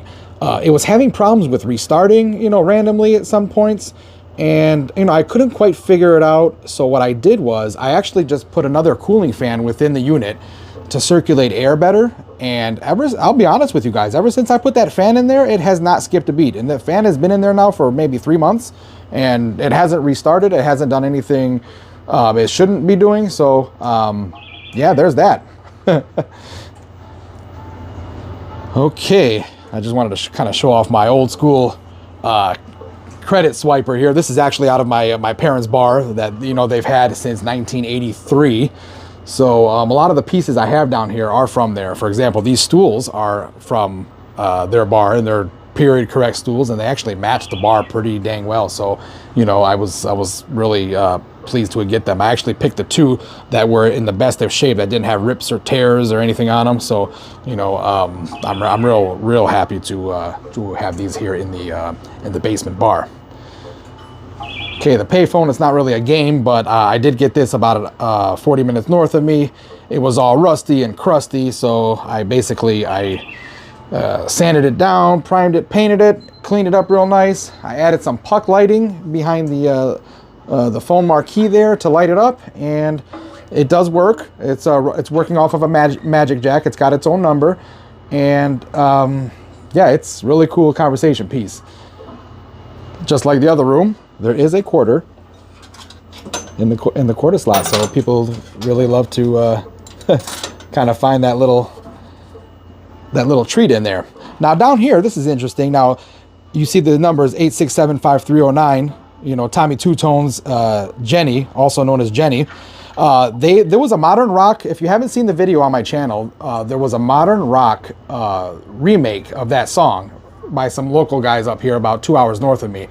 They actually came to this arcade here in my home to film their arcade scenes for that video, and you can watch that video if you go on my channel's homepage, Casellas Arcade homepage, and you click on playlists. I have the video that was shot here in my arcade on that playlist, so go watch that video and give those boys some love too, because they were an excellent group of people to work with. We had tons of fun, and I couldn't imagine a better work day than that. And even I was in a couple of the scenes in that video too, so I thought that was pretty cool.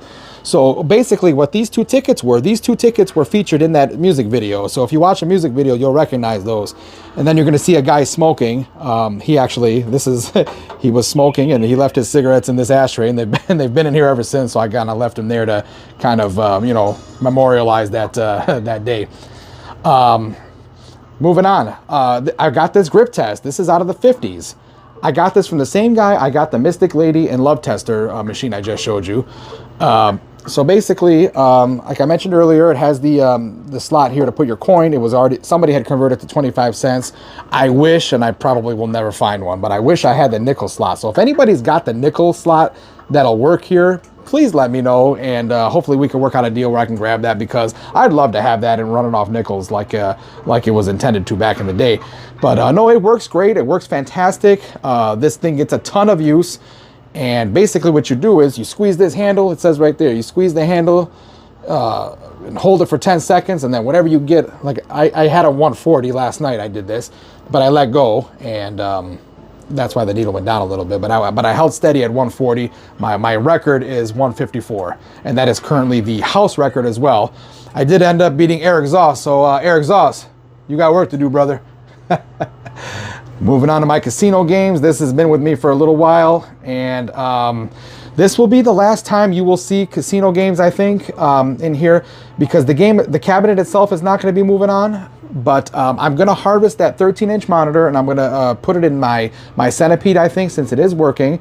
And I'm going to convert this. I'm going to put a 19-inch monitor in there, and I'm going to convert this to something else. I'm not going to say what it is yet, but by the next year's walkthrough, you'll see that it will be an entirely different game if I can work it out the way I want to with the artwork, because it doesn't have a marquee section. So I kind of have to blend in a bezel with the marquee and kind of do a custom, art piece on it. And if I can make it all, if I could tie it all in together where I think it's going to be visually awesome, I'm gonna turn that into something else. So yep, this will be the last time casino games will be here.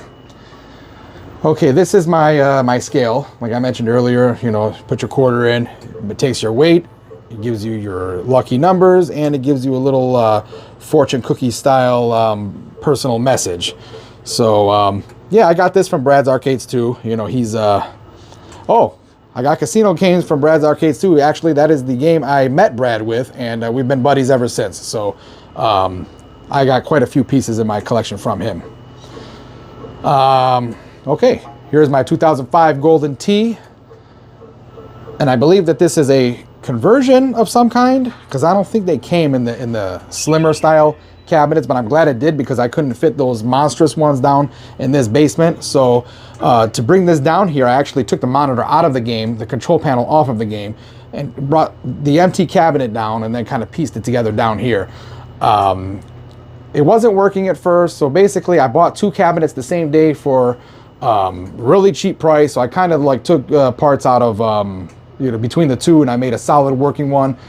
This is running the SSD upgrade. I'm not running the hard drive anymore, so you get faster boot times, and it's more reliable. It won't quit on you as quick. So this is running the red PCB. I know some people say the red PCBs are better than the greens. I don't know how true that is, but in any case, it's got a new power supply, and it's the red PCB, and it does have the compact flash upgrade. Had to do the trackball, clean it, lubricated it, and it's been a great game. It had a couple hiccups over the years, but minor things that I could easily fix, so not a big deal. Very nicely done. This is the Hot House claw game. This was a conversion from the Big Choice claw game. It's got a bigger claw than the Big Choice would have had. Big Choice would have had two buttons like this. One would have been right here, was the up direction, and then this button would have been your right direction. But someone had converted all the internals and to some modern, more modern units. So the claw and the motor up there, the joystick, and the computer board in the bottom there is all newer. Now, most of these toys I've actually got from McDonald's Happy Meals and kind of tossed them in here, so when kids come over, they can take their prizes and take them home with them.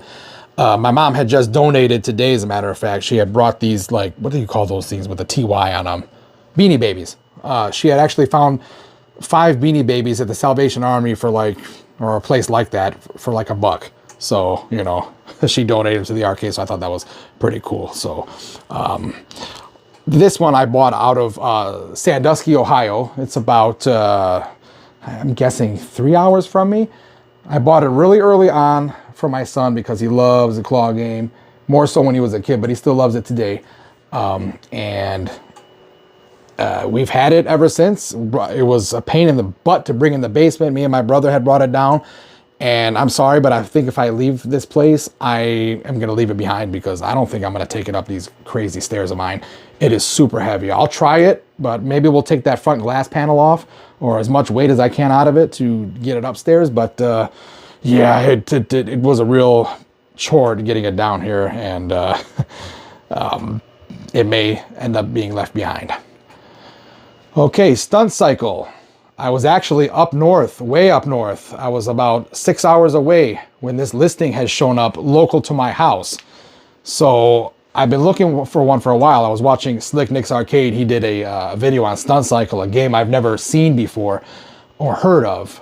And, you know, once he debuted his video on it, I loved it. I loved the idea of it. I said, yeah, I eventually want to find a Stunt Cycle. So a guy listed it, you know, and it's about from here, maybe an hour and a half south of here.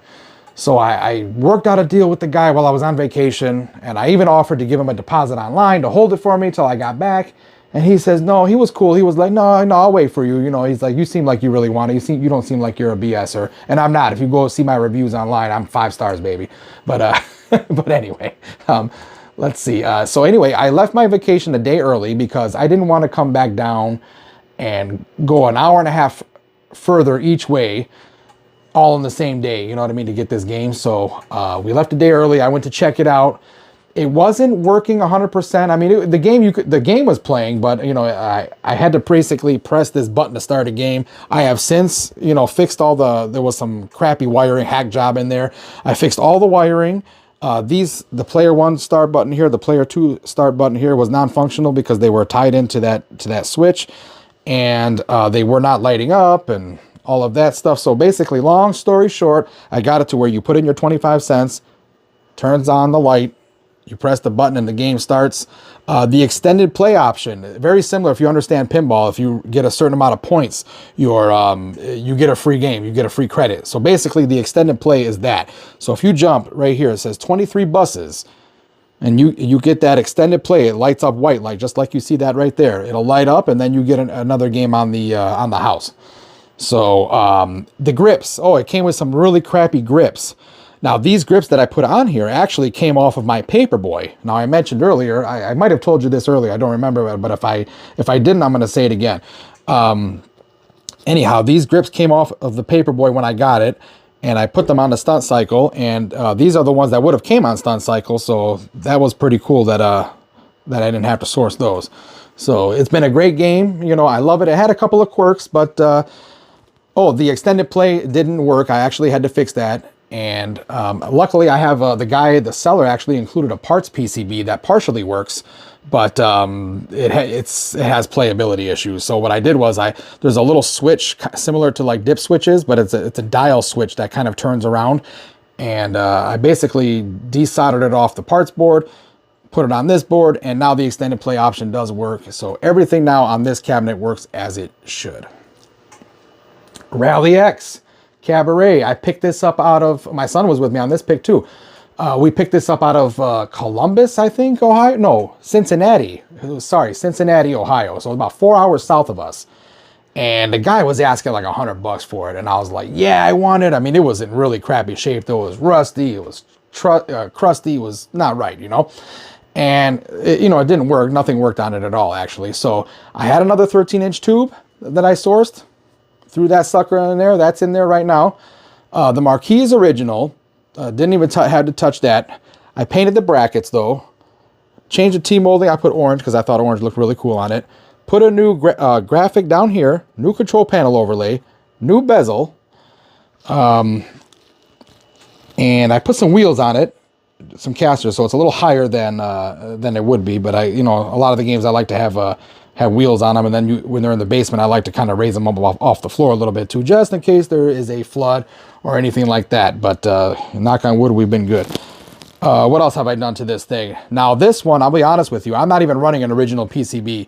My original PCB didn't work, and honestly, I'm running you're gonna laugh at me, some people are gonna cringe right now, but it's running a 60-in-1 in here, and it's booting to new Rally X, because I actually prefer new Rally X over Rally X. So that's what's running in here now, and you know what? I love it, and nobody has ever known the difference, unless you really know the game very well. I mean, if you know Rally X and new Rally X, you'll know the difference, but yeah, you can see there it says new Rally X. But yeah, this is, once I've done that, I put a new power supply, put some, I don't know if I put the new buttons. No, I had these buttons. These are used, but I had them. They're better than the ones that were in here. So, yeah, that's it for Rally X.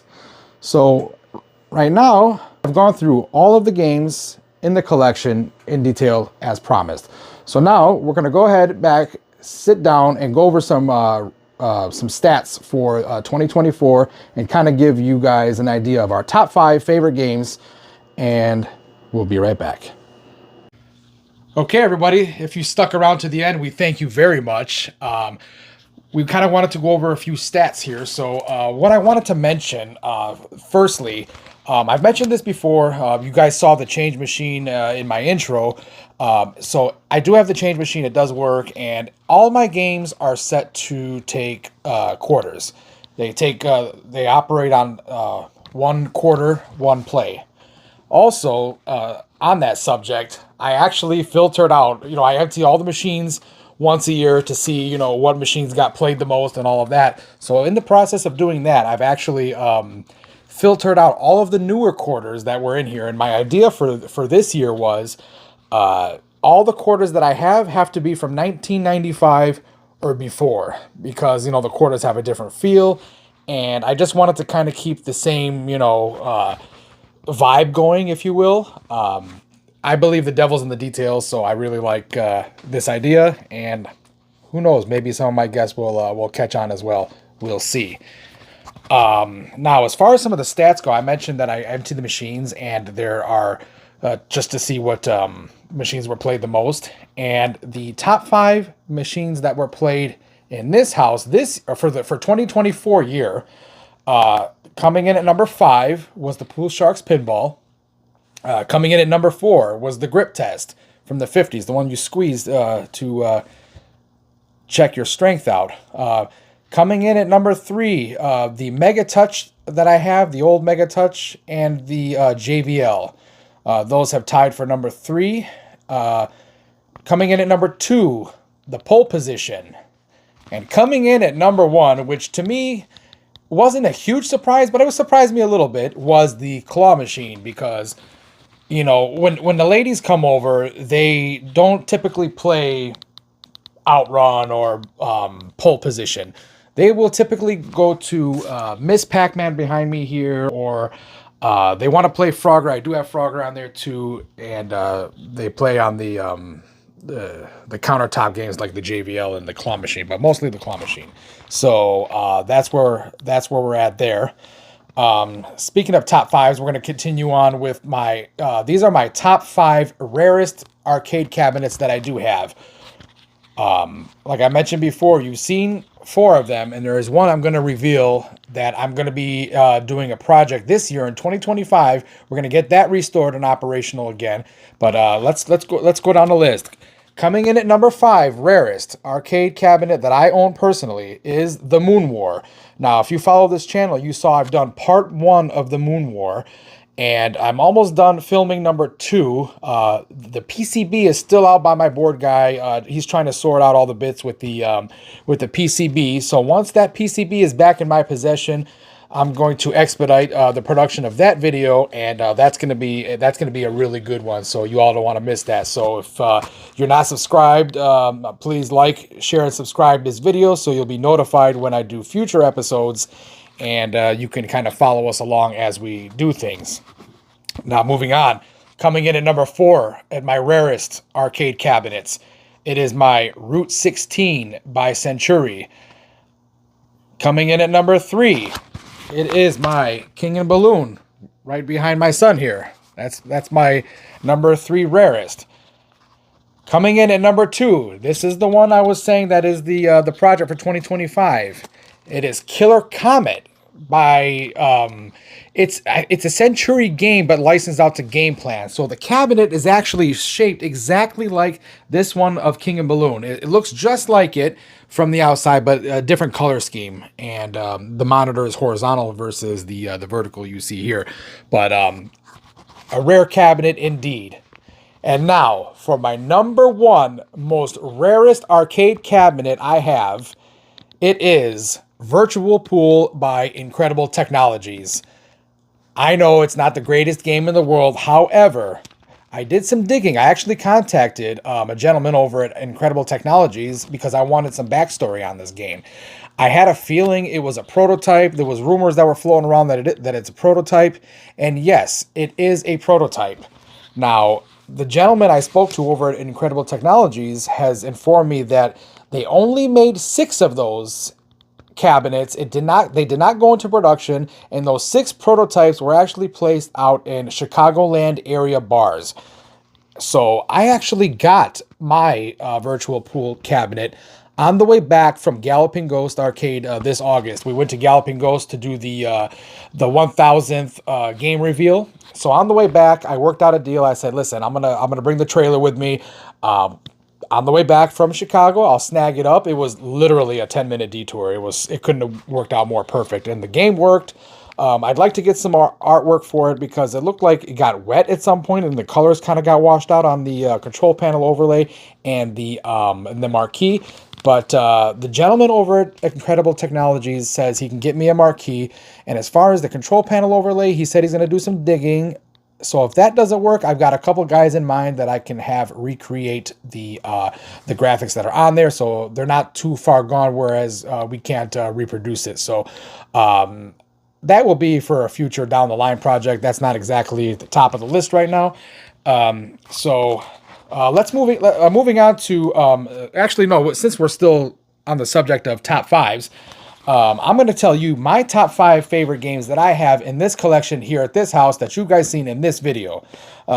Coming in, I mean, these are no. I'm not going to do it in any particular order, so I'm just going to kind of run down the list. For me, pole position. Swimmer, Zookeeper, Mad Planets, and Robotron. Now, my son would like to share some of his favorite games, so we're going to go through the top 5, and I don't know if they're in that particular order, or if they're not, let us know. If they are, let us know. What do you think?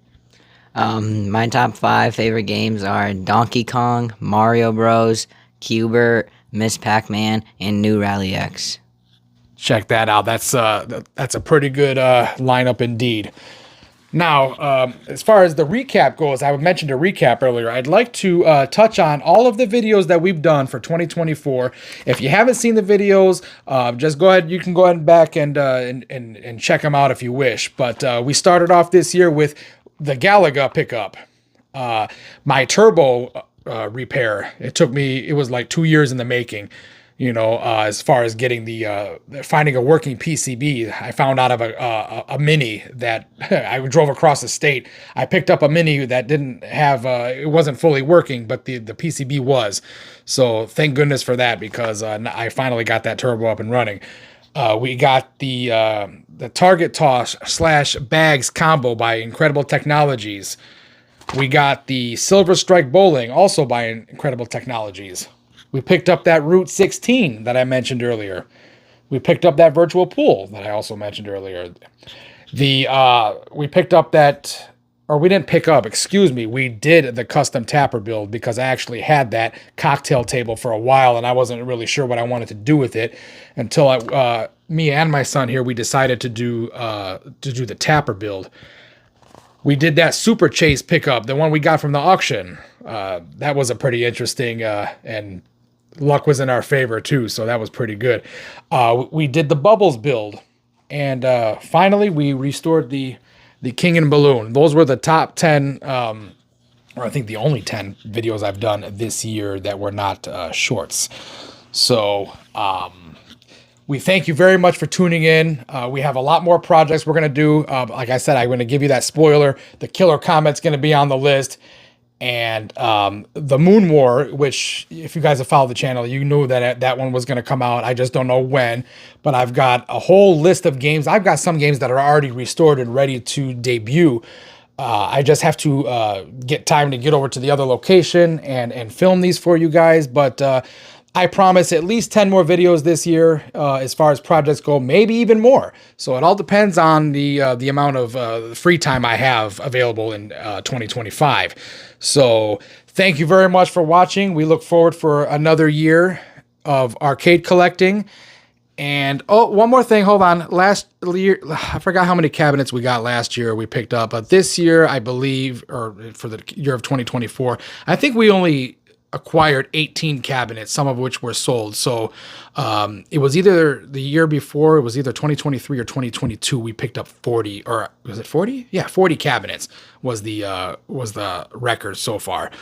So, all right, I left you with all my facts and figures, and we won't bore you any longer. So, thank you very much for tuning in. Please don't forget to like, share, and subscribe. That would be fantastic. And we will catch you guys the next time around. Ta-ta for now.